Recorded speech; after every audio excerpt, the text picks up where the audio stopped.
Jujur saja deh, kita jujur saja.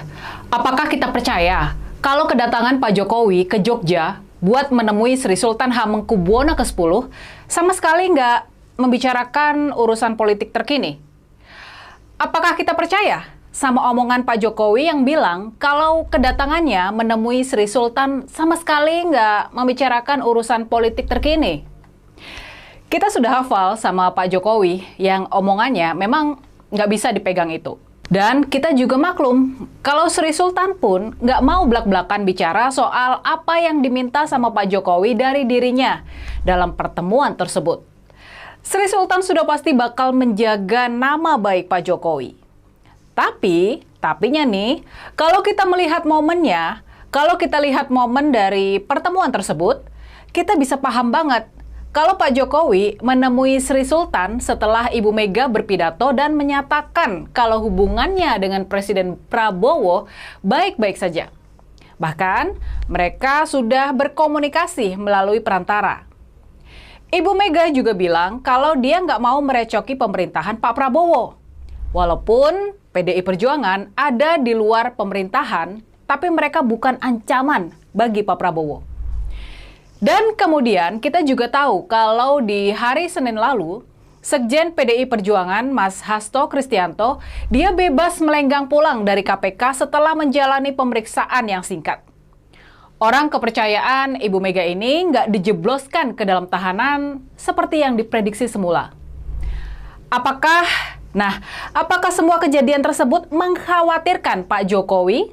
Apakah Pak Jokowi merasa was-was sampai dia merasa harus mendatangi dan minta pertolongan dari Sri Sultan Hamengkubuwono ke-10? Nah, gimana nih kalau menurut kalian? Dikenal sebagai politisi yang ngotot. Dia konon bakal terus berusaha sampai mendapatkan yang dia mau.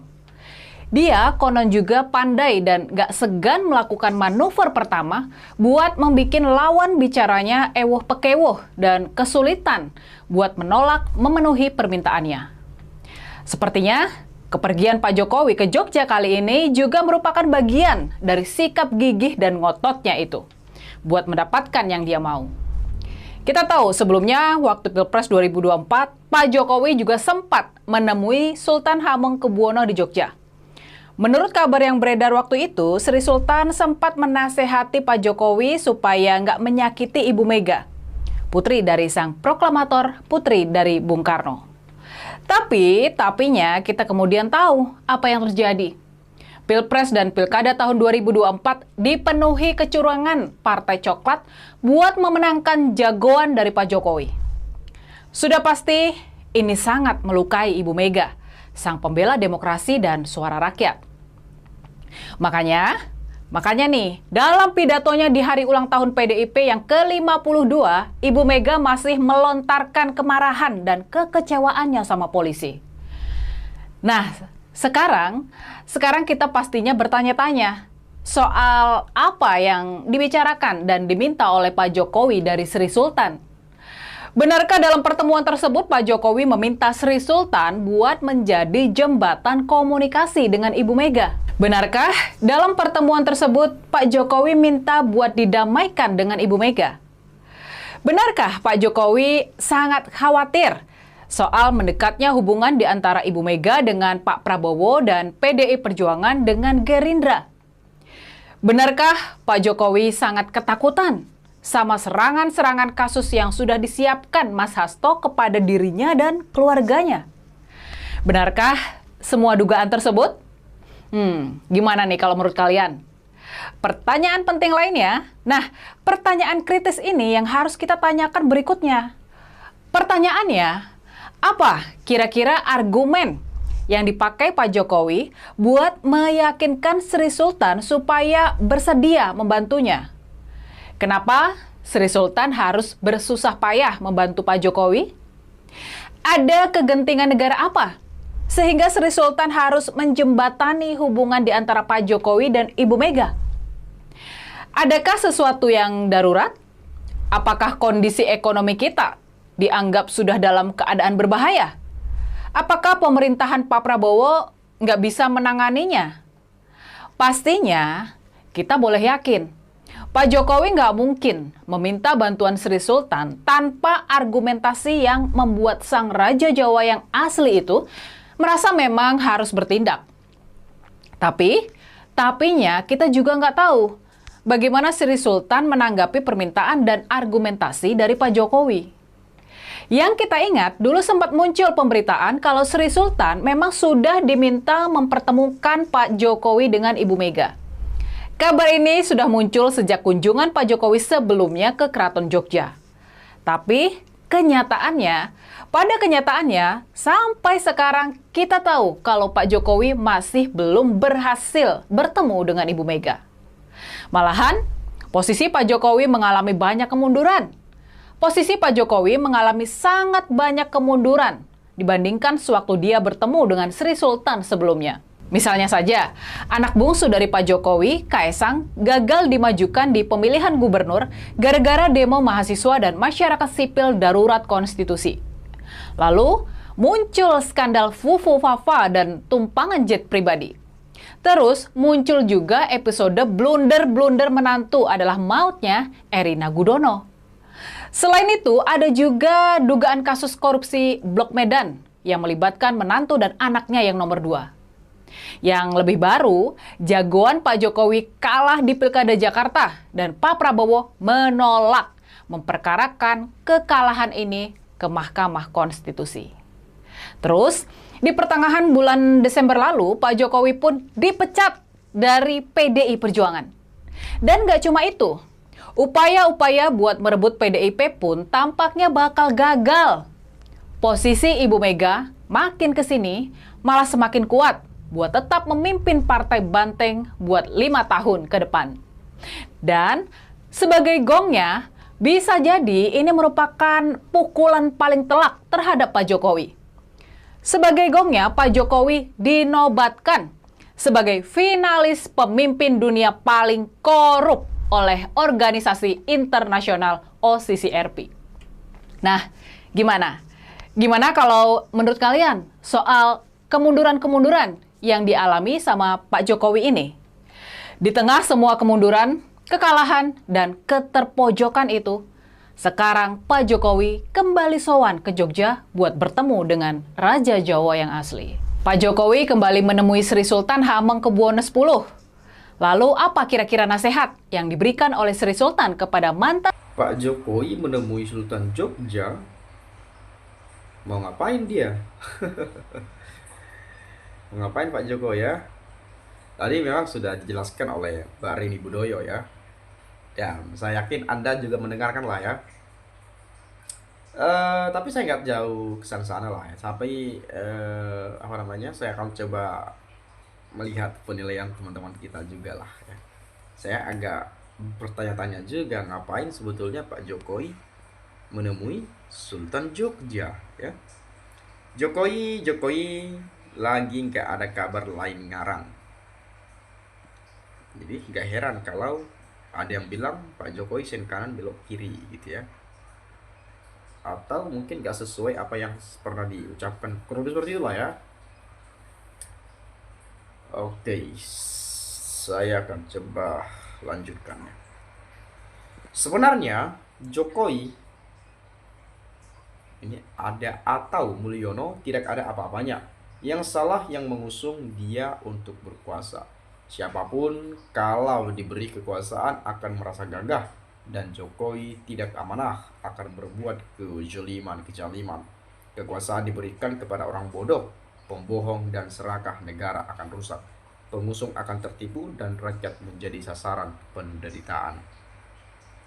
Pastinya Jokowi manusia terkorup di dunia ini lagi cari-cari perlindungan dari jerat hukum. Ya, Bu Mega jangan sampai mau Jokowi licik jahat, dia cuma butuh kepentingannya sendiri. Saya bisa membuat Bu Mega ketemu Mulyono asal dia mau jujur soal kecurangannya dalam Pilpres, berani tidak si pengkhianat. Dolan-dolan ke Malioboro, bagi-bagi sembako, tidur di rumah besar, mau ke istana Gagung malu. Oh, mau ke istana Agung ya, malu ya. Mulyono Raja Jawa kata Bahlil, Sri Sultan Hamengkubuwono Raja asli yang punya keraton yang diakui rakyatnya, Mulyono raja Jawa yang diraja-rajai, tinggal kita yang menilai kebenarannya.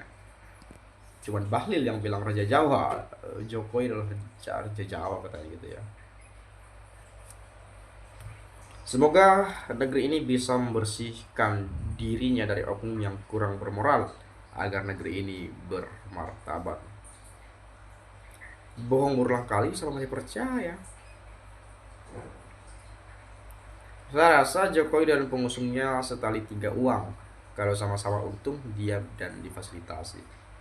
Semuanya kekayaannya hasil dari korupsi. Adili Mulyono usut ijazah palsu. Dimarahin, jangankan dimarahin, mau diadili, ditangkap aja, santai aja tuh. Senyum-senyum hidup Mulyono, cuma-cuma nambah bahan konten youtuber aja tuh. Yang benar sih dimarahin mantan bawahan, malu banget pulang ke rumah. Terlepas dari efek destruktif yang besar dari geng Mulyono, ada andil besar PDIP di dalamnya. Karena kalah makanya koar-koar, coba kalau menang pasti ikutan juga. Sri Sultan jangan mau dikadalin dan disuruh-suruh Jokowi dan keluarganya biar tidak menambah dosa. Lagian Jokowi sudah nggak berkuasa lagi gitu ya, udah nggak jadi presiden juga. Sri Sultan Hamengkubuwono ya memang raja gitu ya, ada rakyatnya, diakui dia. Ya sama seperti komentar tadi, Mulyono diraja-rajai gitu ya, kayak kata Pak Bahlil kemarin itu raja Jawa gitu ya. Tergantung kita lah yang menilai ya. Sudah nggak ada tempat aman lagi buat Mulyono berlindung. Kebusukan dan kebobrokan pasti akan tercium juga pada waktunya. Jangan remehkan Jokowi, muka boleh deso, tampilan boleh pelanga-pelongo, tapi otak sangat licik, rakus dan tamak. Jangan sepelekan ya, luar biasa. Kelihatannya kepingin jadi raja Mataram ya. Menuso koyongono diurusi kokean nyekel, kokean ngibul. Presiden Soekarno memakai baju ala militer dan peci. Soeharto pakai jas dan peci. Gus Dur. Presiden Soekarno memakai baju ala militer dan peci. Soeharto pakai jas dan peci. Gus Dur, Habibie, dan SBY selalu berpakaian rapih dan menjaga wibawa sebuah negara. Nah, Jokowi pakai baju biasa, bahkan selannya sangat tidak pantas untuk pegawai perbankan. Sekarang udah tidak menjabat selalu rapi. Apa itu masuk kategori orang munafik? Mantan presiden nggak tahu malu. Masa sok tak berkuasa?